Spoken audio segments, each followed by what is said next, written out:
Hello, I am Nefur and I'm hosting the Glacier Song podcast. I create unique music using the sounds of Icelandic glaciers and my voice as the only instruments. I explore deep listening and embodied connection with nature. I use my sexual energy as my creative power and compass to build a life of freedom and meaningful connection with all life forms. Welcome to the journey of the Glacier's song.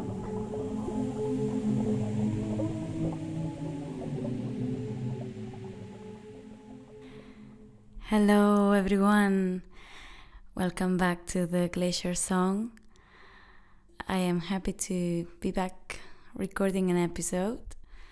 In August I took some time after many experiences, also in July, and I think it was a good time to process everything that has been going through my life, and I feel called to share a little bit more also about my journey and also a bit about my past and where I come from in terms of my journey of self-love, and it can be a little bit of vulnerable sharing. And that, I think during this month that I've been thinking of recording this episode, I've been also like processing and integrating all those things I lived when I was a young person, when I'm still young, but when I was a teenager, when I was in my early 20s. And yes, I think now's the time.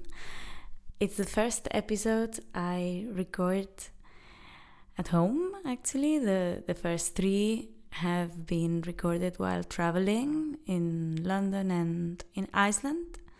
And this episode I'm recording it at home in Ullecona, in Catalonia, in my home studio. And here we are. Welcome to this episode, my journey into self-love and love overflow.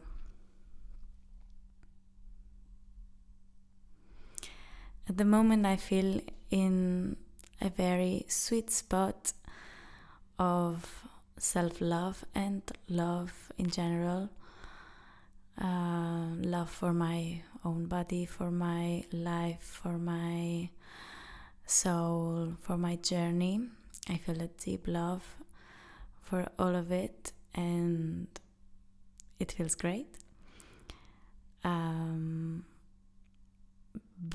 I think it's important to share that it hasn't been always like that, and what is more exciting for me to share is that it's a journey that you can build from within, no matter what experiences you have had in the past. You can arrive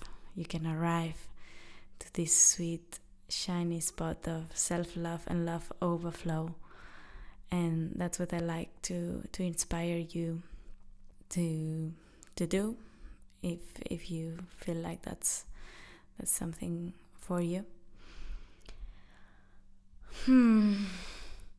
So I'd like to start sharing a little text I wrote recently about the love for your body especially, and how you can love through this body in this life, and how this is a unique opportunity that if you are busy with something else, if you're distracted with something else, you're losing a huge opportunity to live and feel and experience through this body, that once we leave this body, it's not gonna come back. I mean, we can believe that our souls are eternal and they're gonna transform into something else, but they're not going to be ourselves again. They're not going to be in this body again, and this is a unique opportunity of experience.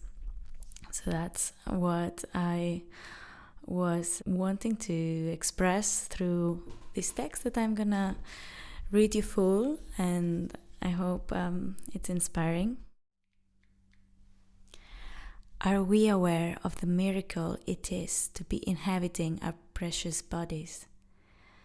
the joy in the uniqueness of our face, of our voice, of our ways of looking.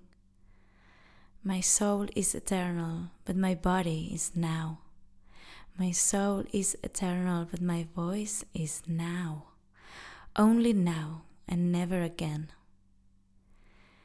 My body is a unique opportunity of experience. My voice is a unique window into existence. How much love, joy, and pleasure am I daring to experience through this body? How much love, joy, and pleasure am I willing to give myself and others through it? How much am I feeling my body as my home and my temple of experience? What are we doing if we are not in love through and with this body all of the time? What are we doing if we are living a life that doesn't prioritize the joys of the heart in the unique ways they can be experienced through the body?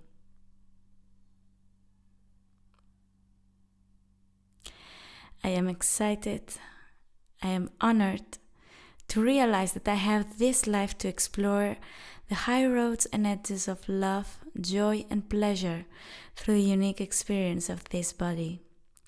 And I claim it without excuses, without prejudice, without fear, without shame, without guilt, without all those things we've been taught in order to keep us disempowered.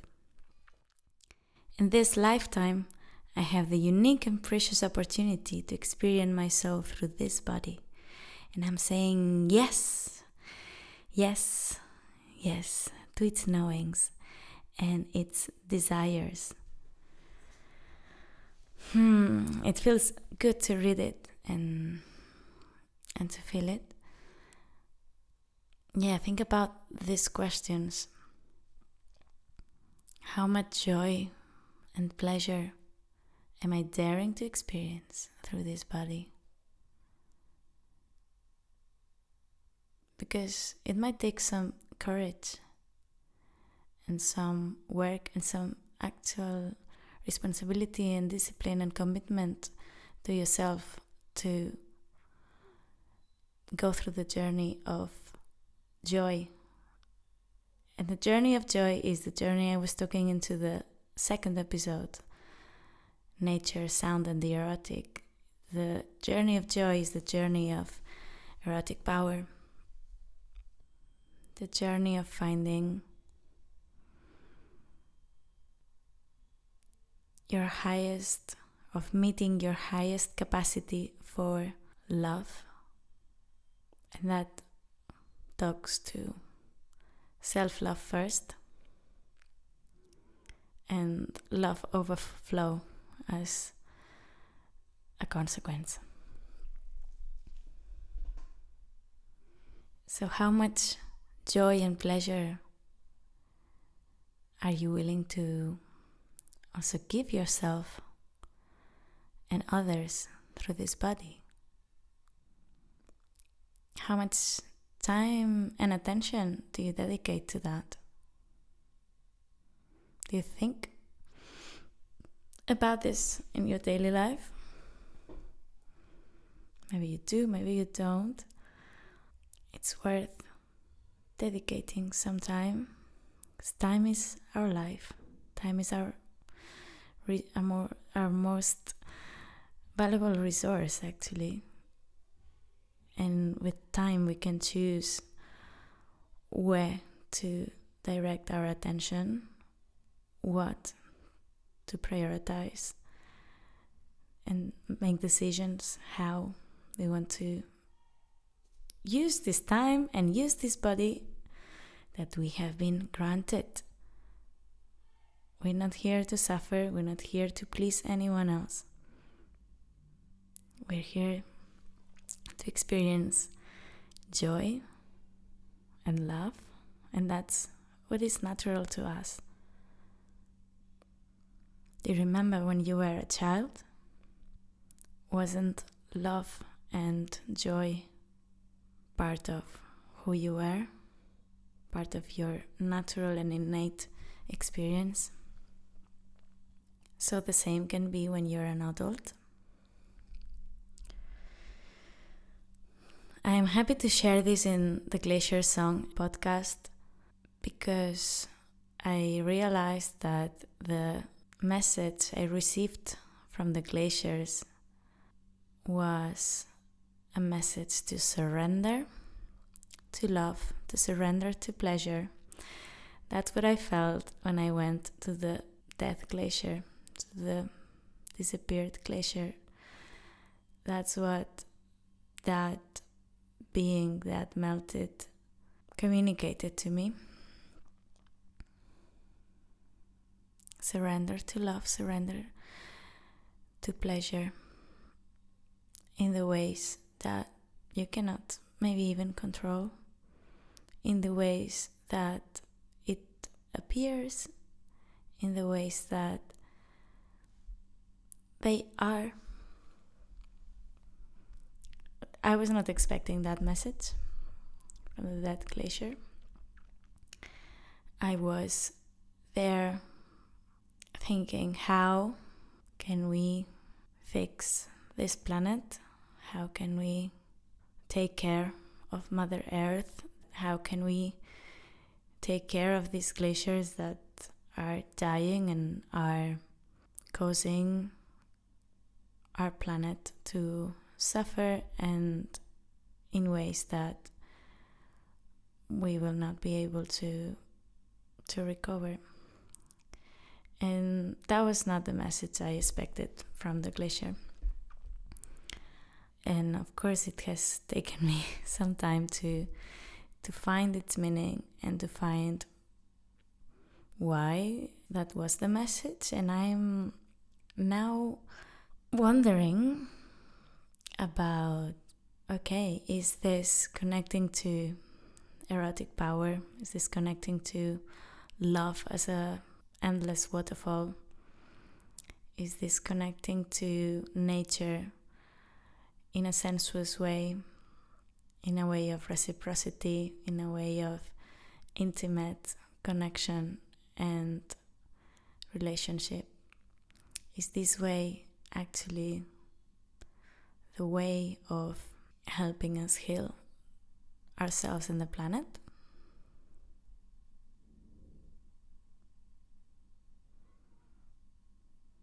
And I leave the question there, and I will go back to it through the different episodes of this podcast and conversations with other people and climate activists, because it is a question I really want to ask. And some questions take time to answer, but it's powerful to have the question. I will continue with a quote from Stephen Nakmanovich. He's an author and viola player, improviser that I've been lucky enough to meet a couple of times in courses in Germany. And since very young age, or in my early 20s, I was reading his book, Free Play. It's the book that probably most influenced me on that period. The book is a lot about improvising with life, and well, that's a subtitle, improvising with life and art, or on life and art. How actually what I'm doing now, I don't have a script, I'm doing a free flow of words that are coming to my consciousness, and this is improvising. It's the same as when we speak to one another. Anything we do without a very detailed script in our daily life is improvising, and when we take this world into art, is actually the same in music, in painting, in writing, in dancing. And that free flow is something that actually is very meaningful for me, and it's very important. And it's interesting how on those years, I was so interested in improvisation, in music, in cross-disciplinary improvisation. Actually, was also leading workshops on that. And then I started exploring also different things, doing a master's in London in performance, in which everything had to be much more structured and planned and prepared. And yeah, just this year I started going back strongly with improvisation, and I've just done a tour of improvised concerts this year in connection with other musicians across Europe. And it's something I really want to continue doing, and that I can see very alive, and I can see how it's powerful into connecting to the present moment and connecting with the audience in a very deep way, in a very intuitive way, without words, just from soul to soul, from heart to heart. So going back to the quote I wanted to share with you from this book and from Stephen, is a quote that was in the book, but also it appeared, I found it in a toilet in London, in a women's toilet in London, written on the wall. I think it was in a North London venue called Jam in a Jar, in which I had a gig, and the quote is, "The only road to strength is vulnerability." And I'm realizing also now how this quote was speaking directly to me. That's what I'm feeling now. And I didn't feel it at the time. I thought, oh, what a coincidence that I find this about Stephen here in this toilet, and didn't pay too much attention. But actually, I think everything we encounter are signs into our journey. And yes, definitely I believe in this statement. The only road to strength is vulnerability. And why do we get to strength with vulnerability? Because then we build up within ourselves that strength. And vulnerability is also sharing those parts of ourselves that have been feeling like a bit like you want to protect them, like otherwise you feel like they might get hurt or you might get hurt. But I think once those parts of yourself, you've been taking care of them, and you're still taking care of them, but they have healed, you don't have the open wound, then you are ready to share, and from a place of wisdom and from a place of lived experience that can inspire others to make a journey as well, an inspiring journey. And well, we want to talk here about self-love. As I was saying, I feel in a very beautiful spot at the moment, and I feel it's been a journey of almost 20 years of learning how to love myself because of the experiences I lived in my teenage years and my early 20s with my parents especially. It was quite a hard time for me.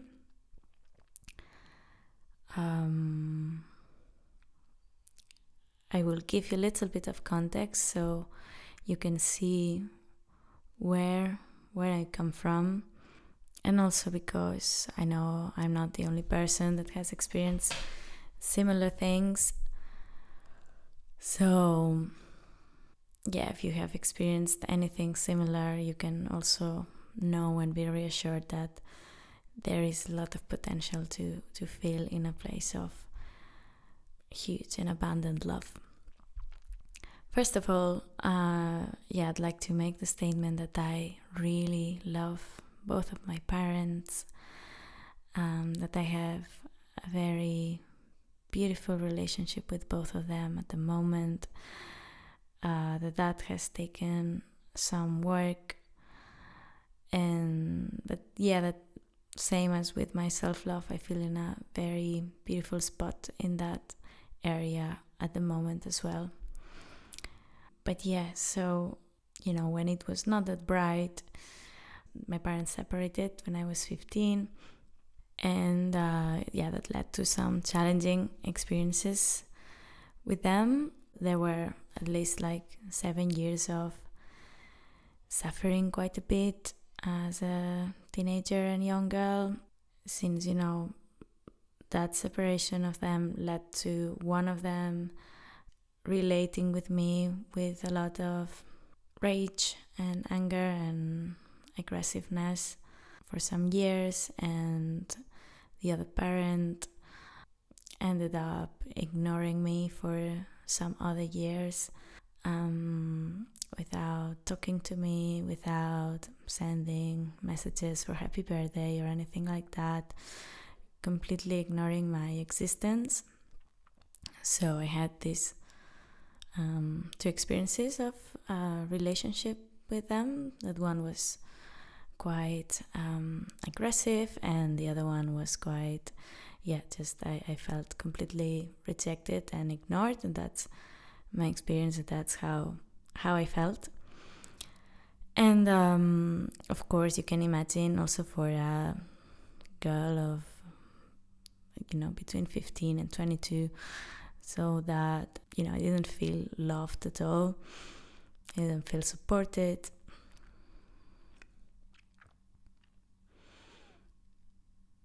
And of course that led to quite low self-esteem, self-love, or inexistent. And I remember as well how disconnected I was from my body at that time. Even I remember, I was studying music already in the conservatoire, and I had my first year of singing. I did 1 year of classical singing lessons, and the teacher was like, she just doesn't respond. She was actually throwing me a ball in the lessons for me to catch the ball, and she would throw me a ball and I would just not move a finger. I would not even intend to catch it. And I think she was the first one of my teachers probably to realize that something was not that great, because I was very good actually at school and also conservatoires, especially in the more intellectual subjects. So I was engaging a lot with my mind and wanted to be also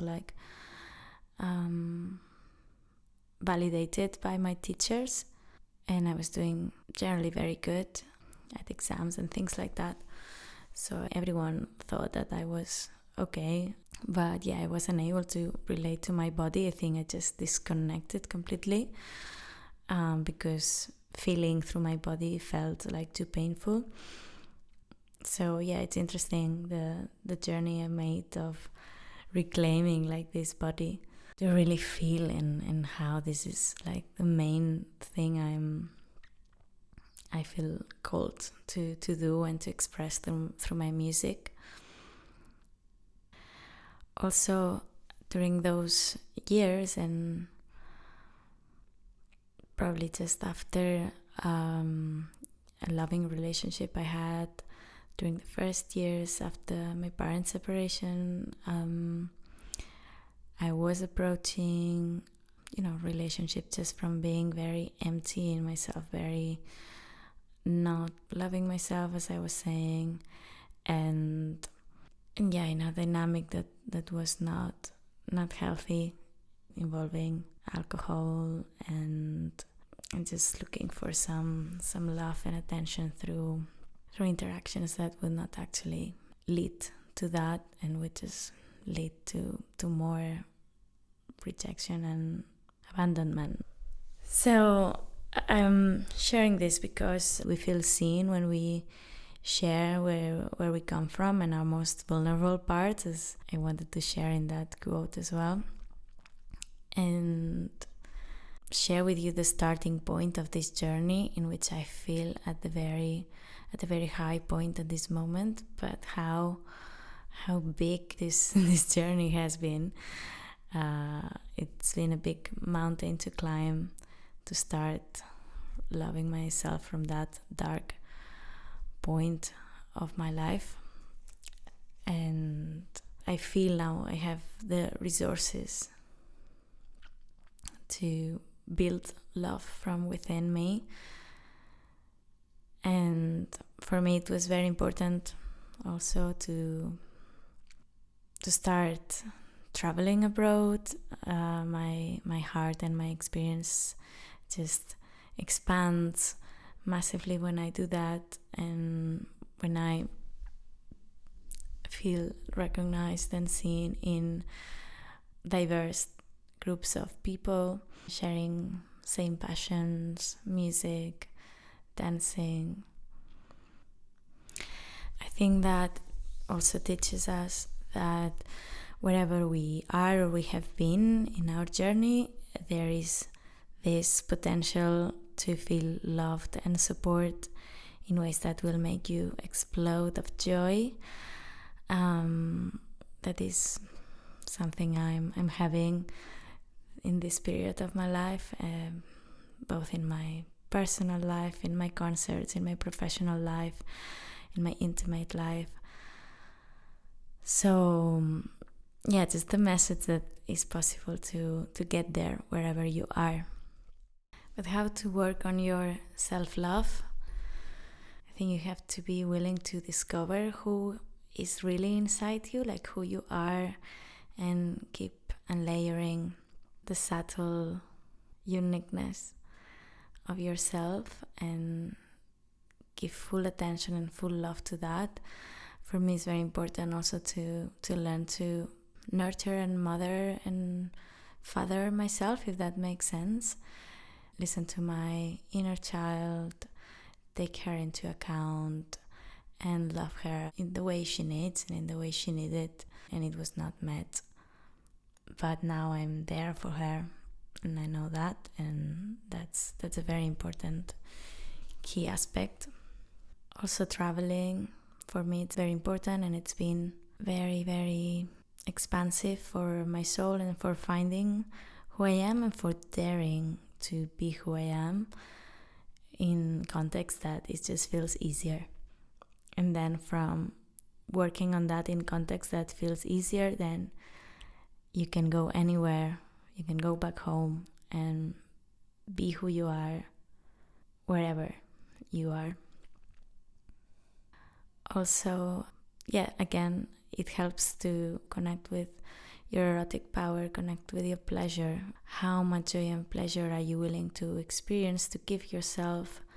How much can you prioritize this without feeling any guilt, any shame? Work on that. Work on looking yourself in the mirror and feeling in love with yourself. Work on some morning routines that make you feel good, that make you feel the most of yourself. For me, dancing is very joyful and very key. It's something that I was doing a lot as well when I was little. You can also do some affirmations, write. I like writing. I like to write poems. I like to write journal. Do things that just make you feel in love with yourself and your journey. And then you might find also that some resistances appear that might come from the ideas that, or fears of, okay, what will others think of me if I do that? Or if I'm so in love with myself, maybe I'm going to make some other people uncomfortable. Maybe they will think I'm, I don't know, arrogant or too much, or so you may have this kind of resistances appearing, and that's also work to do, and it's usually called shadow work, and it's integrating this into you. Okay, am I worried that people are gonna think that I am irrational, let's say? So, okay, I am irrational, or I am immature, or I am selfish, or whatever you fear people are gonna think or say, you can say yes. So what? I am what works for me. I am what works and doesn't harm anyone or anything. Let me be that. I'm here to experience. I'm here to try. What happens if I do that? The fear of others judging you is not that important. The important thing is that you use your time and your body to experience and feel joy. And it's not even selfish, or it is, but not selfish in a bad way, because the more joyful you are, the more you'll be able to give into the world, the more you'll be able to be there for you and for others from a unique, authentic place.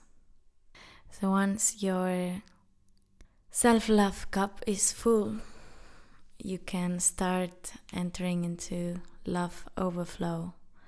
So you can just imagine a waterfall. Love as a waterfall is endless and limitless flowing. And from that love overflow, you can experience love and pleasure as it presents to your life as it is, without putting any limits or censorships. Just meeting your love and desires with honesty, empathy, very transparent communication and compassion. So your joy, pleasure, and desire can be experienced in freedom, and that can lead into loving more than one person, for example, into experiencing polyamory experiences, into feeling loved by more than one person, into being able to love multiple partners. And I believe we can just give ourselves the permission to find our own definition of love, and also of intimate love and relationships. It's worth questioning if the model that we are having is a social construct, is a social default, or is our free choice. What is our free choice? What do we choose from the desires and knowings and freedoms of our heart? And how can we also then choose a different thing later, maybe? But how can we honor every moment of the experience, every moment of the journey, and give ourselves permission to experience, to feel joy and pleasure in ways that are rooted in love for everyone involved, and just with a lot of honesty. I was talking in the second episode of Nature, Sound and the Erotic also about how this erotic power is spiritual, and Audre Lorde also expresses that. And I'd like to think of sex as this very powerful cosmic connection, this union to the universe, to the divine, this cosmic expression in which we have so much potential. I think we have so much potential in the energy that can be built in there, that we don't even know it. I'd like to share a poem that I really liked, And yeah, it connects with this idea that you can have different types of commitments or ways to connect with somebody else, but there is always a component of love. That means seeing the person you have in front of you, that means acknowledging, and that means having a conscious encounter. And that's what love means for me, being fully present for the other, feeling fully open in that present moment. So the poem Sex Without Love by Sharon Olds goes like that. How do they do it, the ones who make love without love? Beautiful as dancers, gliding over each other like ice skaters over the ice, fingers hooked inside each other's bodies, faces red as steak wine, wet as the children at birth whose mothers are going to give them away. How do they come to the God, come to the still waters, and not love the one who came there with them, light rising slowly as steam off their joined skin? These are the true religious, the purists, the pros, the ones who will not accept a false messiah, love the priest instead of the God. They do not mistake the lover for their own pleasure. They are like great runners. They know they are alone with the road surface, the cold, the wind, the feet of their shoes, their overall cardiovascular health, just factors, like the partner in the bed, and not the truth, which is the single body alone in the universe, against its own best time.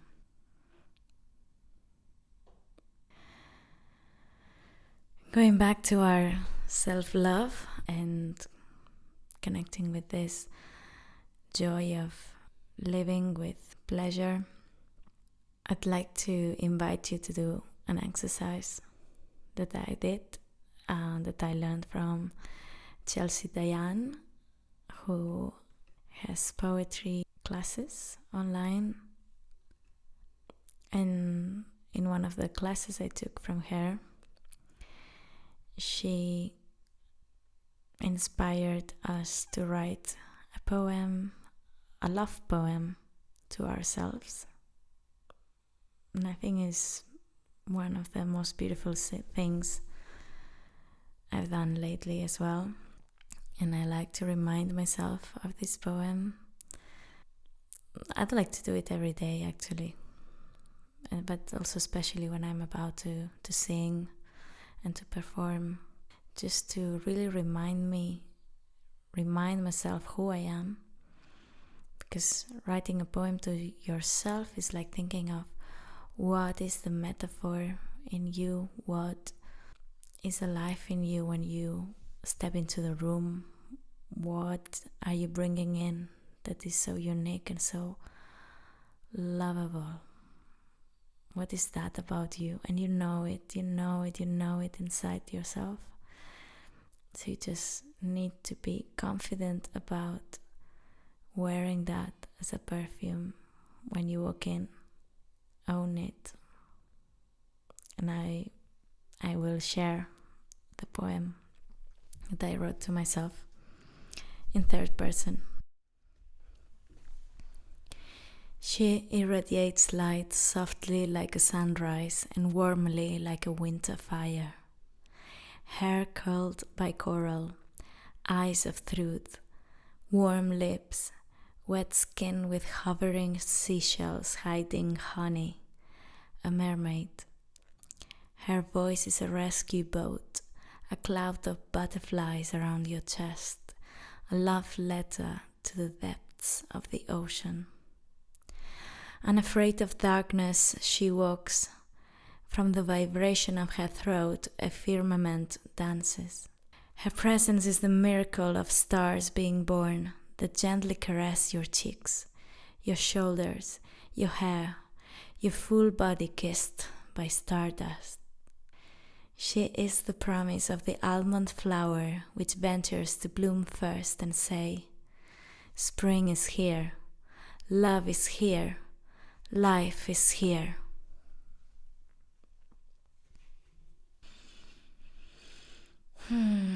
I know that's who I am.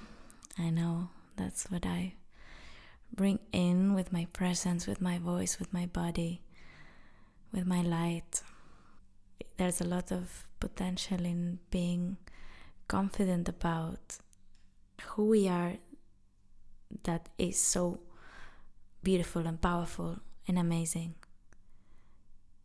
How can we go around walking our truth of what's the best in ourselves?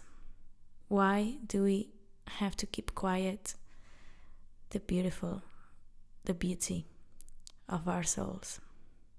Why do we need to keep it humble and small?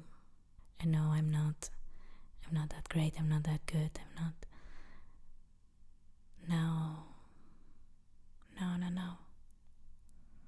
We, all of us, need to walk our light, walk our beauty.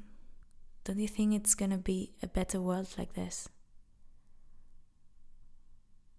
If we shine our best and we shine our true, beautiful metaphors, our true essence, our true energies, and we go around feeling so good, wearing this perfume of ourselves. Don't you think it's gonna be a better world? Don't you think it's gonna be the world a better place? I think so. And I hope this episode has inspired you. If you feel this podcast is inspiring for you, feel free to share it with your friends. The more ears that listen to this, the more encouraged I am to keep recording and sharing my journey with you. Thank you very much for listening. It's a real pleasure to do this, and I'm looking forward to communicate with you through this channel, to have you listening on the other side in the next episode. Thank you.